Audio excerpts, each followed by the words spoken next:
kabar kalian semua? Alhamdulillah semuanya dalam keadaan sehat ya. Ya baik anak-anak, ketemu lagi dengan Bu Risa dalam pelajaran Bahasa Indonesia. Apakah kalian sudah siap untuk memulai pelajaran pada hari ini? Oke, bagus. Baiklah, sebelum memulai pelajaran pada pagi hari ini, marilah kita sama-sama baca doa dulu. Baca doa dalam hati, mulai.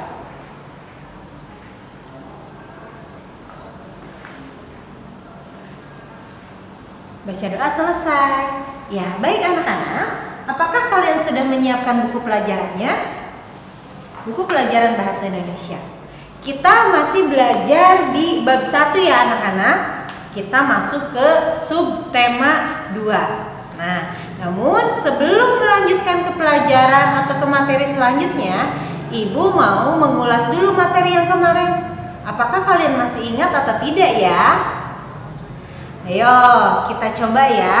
Apakah kalian masih ingat apa yang dimaksud dengan teks berita?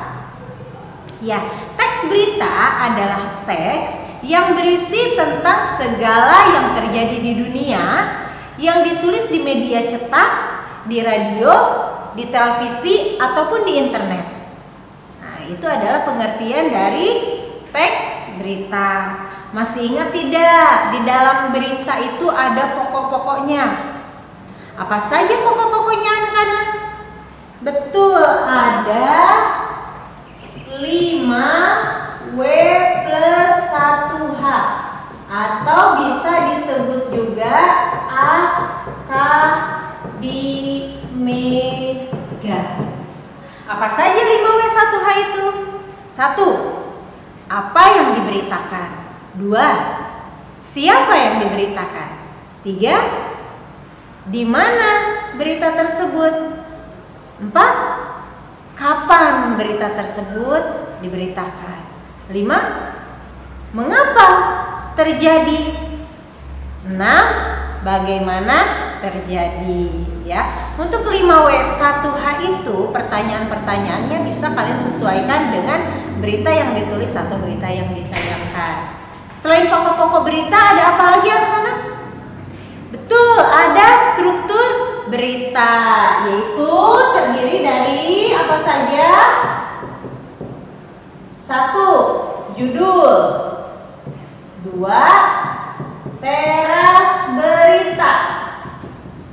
3. Badan berita.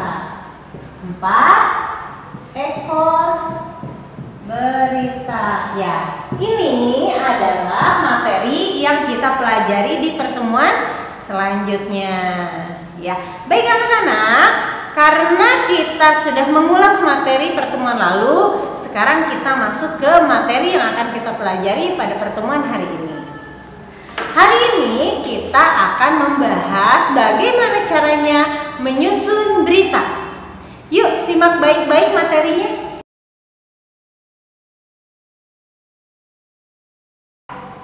Menyusun berita. Bagaimana sih caranya menyusun berita? Ada 5 langkah yang bisa kalian lakukan untuk menyusun berita.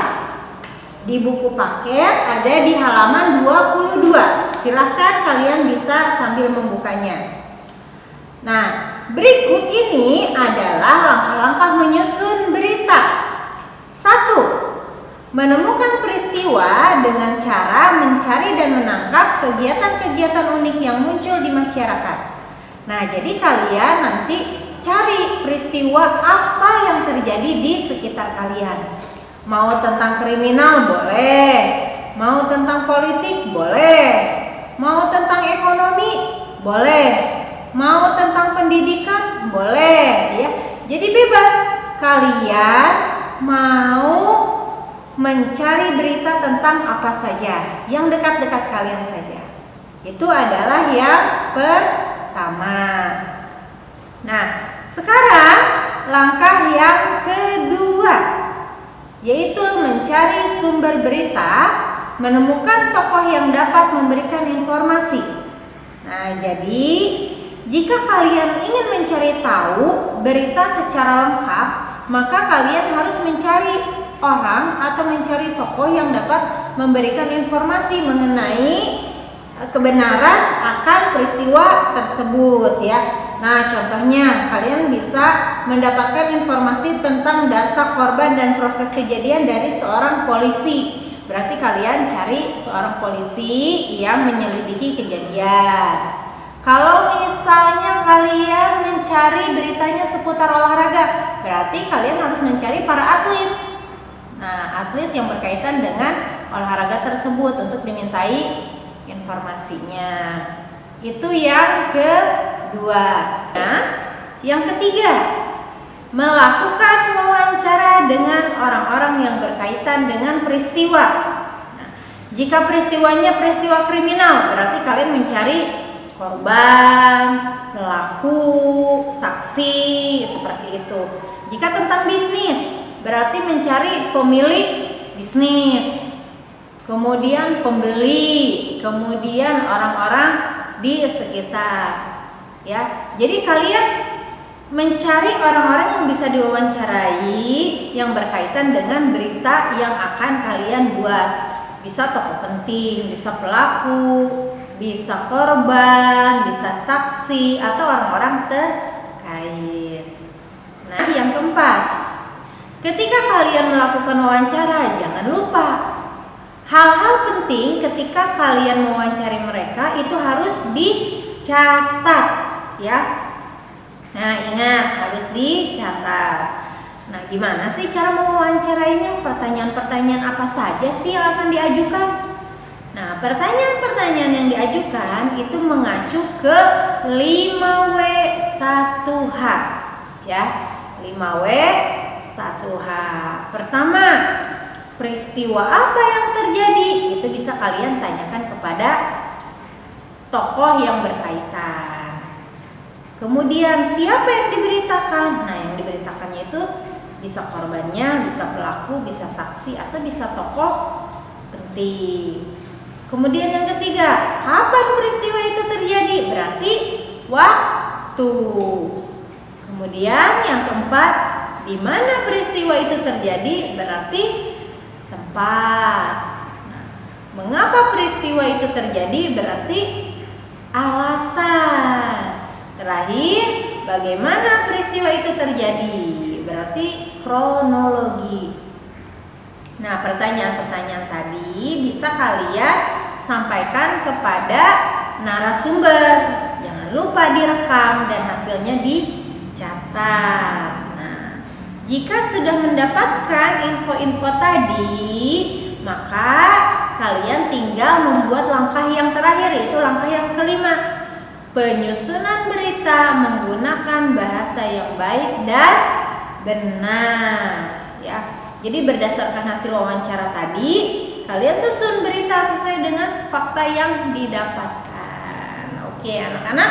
Jadi itu ya, tadi ada 5 langkah yang bisa kalian lakukan dalam penyusunan berita. Namun, selain 5W1H ini, tetap kalian pun harus mengacu ke struktur berita ya. Kalian harus tahu mana bagian judul, mana bagian teras, mana bagian badan, dan mana bagian ekor. Dan ingat, dalam membuat judul berita itu harus menarik. Karena ketika orang membaca sebuah berita, tentunya yang pertama dibaca apanya dulu? Betul, judul. Ketika judulnya menarik, maka orang tersebut akan langsung membaca berita.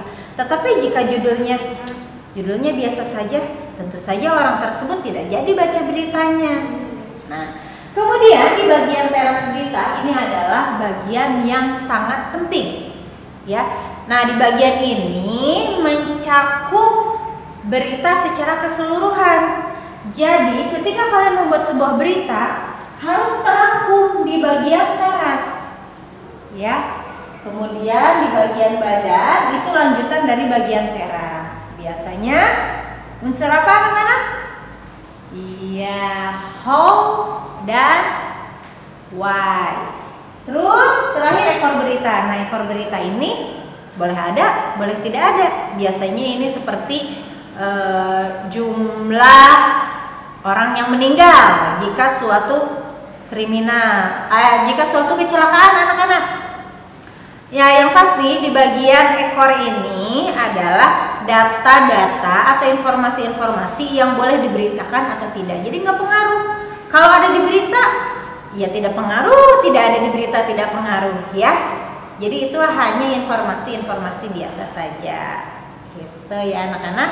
Jadi ingat, mengacu pada 5W1H dan mengacu pada struktur berita. Dan jangan lupa ketika kalian membuat sebuah berita, di awal berita harus ada nama tempat dan juga nama medianya. Contoh, Jakarta, kompas.com.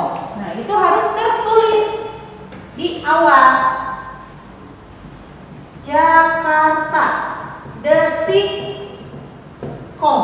Nah, setelah ditulis nama tempat kejadian dan nama media masanya, baru dituliskan beritanya. Seperti itu. Itu wajib ya anak-anak. Ya. Baik anak-anak, itu adalah materi menyusun berita yang sudah saya sampaikan. Selanjutnya kalian baca teks berita yang berjudul Ujian Nasional Kini Tak Lagi Menakutkan. Itu ada di halaman 22 sampai 23, ya. Silakan saya kasih waktu 2 menit untuk membaca. Ya. Bagaimana anak-anak? Sudah selesai membacanya? Bagus. Kalau sudah selesai membacanya, kalian kembali tentukan 5W dan 1H dari teks yang berjudul Ujian Nasional Kini Tak Lagi Menakutkan. Kalian boleh mengerjakannya di buku tulis kalian. Jangan lupa tuliskan pertanyaan dan jawabannya, ya anak-anak. Oke?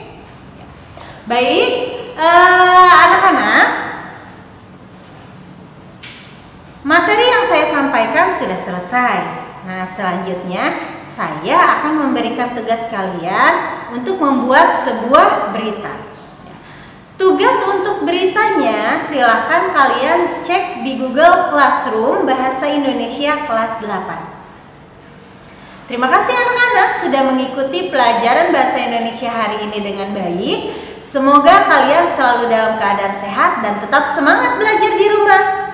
Assalamualaikum warahmatullahi wabarakatuh. Bye.